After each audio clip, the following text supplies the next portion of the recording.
After studying for 15-20 years और practising करने के बाद भी उनको ऐसा लगता है कि they are not meant for it. अब और जैसे जैसे टाइम जाएगा वो सैचुरेशन तो बिल्कुल बढ़ने ही वाला है। और एंटी एजिंग और लॉन्जिविटी इतनी बड़ी डोमेन है। मेसी है, रोनाल्डो है, फुटबॉलर्स है। आजकल तो मतलब अमृत जैसा हो गया। ऐसे मेरे दोस्त है जो आज कोई बिल्डर बन चुका है। हाँ। तो काफी सारे पूरा फील्ड ही चेंज कर दिया है। हर कोई चाहता है कि वो हेल्दी रहे, लंबी उम्र हो।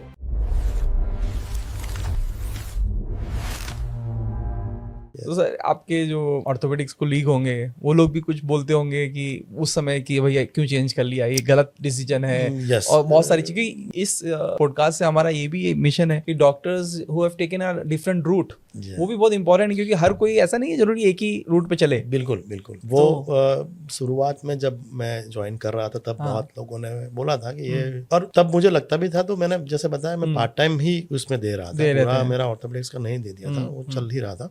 लेकिन जैसे मुझे रिजल्ट्स मिलने चालू हुए तब जाके मुझे लगा कि नहीं, यही अगर मैं दोनों साइड रहूंगा तो ये फोकस नहीं कर पाएंगे, और किसी एक को तो करना ही था। तो फिर आपको इंटरेस्ट जाग गया उसमें। बिल्कुल, मैं नहीं होता तो शायद कोई और कर रहा होता। Correct. आना ही था वो। Very nice. तो मतलब when you are convince you can change your final, like आपने 15 साल पढ़ाई भी करी हो तब भी आप वो चेंज कर सकते हो। बिल्कुल कर सकते हैं, क्यों नहीं। मेरी बात छोड़िए आप, मैंने काफी डॉक्टर्स को देखा है जो they are not in this field.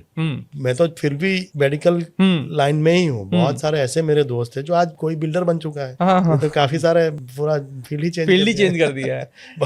एक नहीं, बहुत सारे। नहीं तो बस ऐसे डॉक्टर्स के लिए भी इंपॉर्टेंट, क्योंकि जैसे बहुत सारे doctor after studying for 15-20 years और प्रैक्टिसिंग करने के बाद भी उनको ऐसा लगता है कि they are not meant for it. Yes, ऐसा होता है। हाँ, और बिल्कुल होता है, बिल्कुल क्योंकि होता है। जब आप स्टार्टिंग में करते हो तो आप एक एनवायरनमेंट में होते हो कि नहीं आपको ये पढ़ना है, ये पढ़ना है। जी। और फिर आप पढ़ते हो, करते जाते हो, फिर when you mature enough, you have reach a certain point, फिर आपको रियलाइज होता है कि यार ये मेरी नहीं अब है। बहुत हुआ, अब बहुत हुआ, अब कुछ नया करते है। बहुत सारे डॉक्टर, नहीं एक नहीं, बहुत सारा है।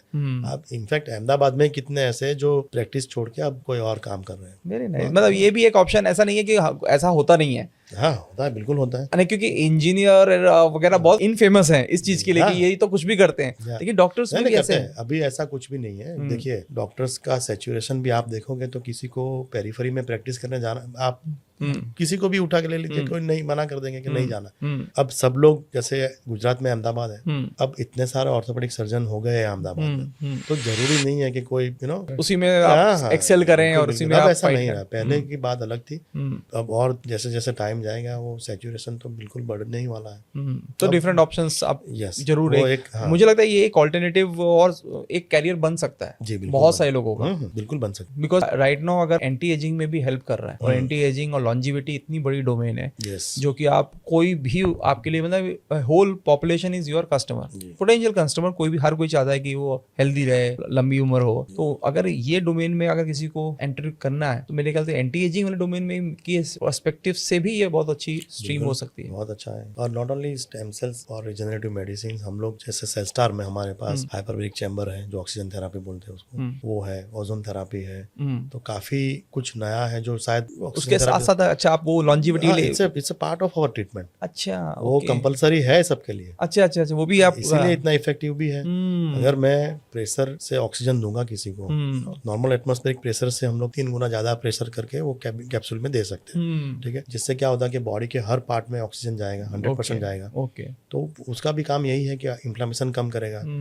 माइनर ट्रोमाज होते हैं वो जल्दी हील हो जाते हैं। तो जैसे शायद आपने सुना हो तो कोई भी स्पोर्ट्स पर्सन है, सब लोग आजकल हाइपरबैरिक चैम्बर है या ये सब सारी थियरीज वो लोग फॉलो करते हैं ना। स्पोर्ट्स का हाई परफॉर्मेंस वाले जो लोग होते हैं, जैसे मेसी है, रोनाल्डो है, फुटबॉलर्स है, वो लोग भी स्टेम सेल्स लेते हैं। वो तो खुद बोल चुके हैं कि हमने हमारे स्टेम सेल्स प्रिजर्व करके रखे हुए हैं। ओके। उसका रीजन ये है, जैसे ऑफ सीजन होता है वो स्टेम सेल्स लेते हैं, जिससे क्या होता है कि माइनर ट्रोमास जो होते हैं स्पोर्ट्स पर्सन को, खास करके जैसे कोई क्रिकेट मैच खेल के आया, करेक्ट, मॉर्निंग में जो उनका एनर्जी था, उनका जो फिटनेस था, करेक्ट, शाम तक आते आते वो बोलते हैं कि भाई कल मैच है यार, कल ना होता परसों होता तो ठीक। तो वो अगर इस तरह की ट्रीटमेंट लेंगे तो जो चीज पूरे दिन लेने वाली थी उनके लिए, वो शायद विद इन एन आवर वो क्लियर हो जाता है। सही है। तो वो दूसरे दिन वैसे ही फिट हो जाएंगे जो पहले आज के दिन थे। फैंटास्टिक। आजकल तो मतलब अमृत जैसा हो गया। हाँ, ये सारे कॉम्बिनेशन ऑफ दिस थेरापी, जैसे मैंने बताया ऑक्सीजन थेरापी है, ओजोन थेरापी है, स्टेम सेल्स तो है ही है। तो और उसमें भी जैसे मैंने बताया कि हमारा सेल्स जो है वो कॉम्बिनेशन ऑफ सेल्स है जो कि पेटेंटेड है। मैं आपको यहाँ डिस्क्लोज नहीं करी, लेकिन वो बहुत इफेक्टिव है। सब पेशेंट्स को इसीलिए रिजल्ट मिलता है, बहुत अच्छे रिजल्ट मिल रहा है। ओके।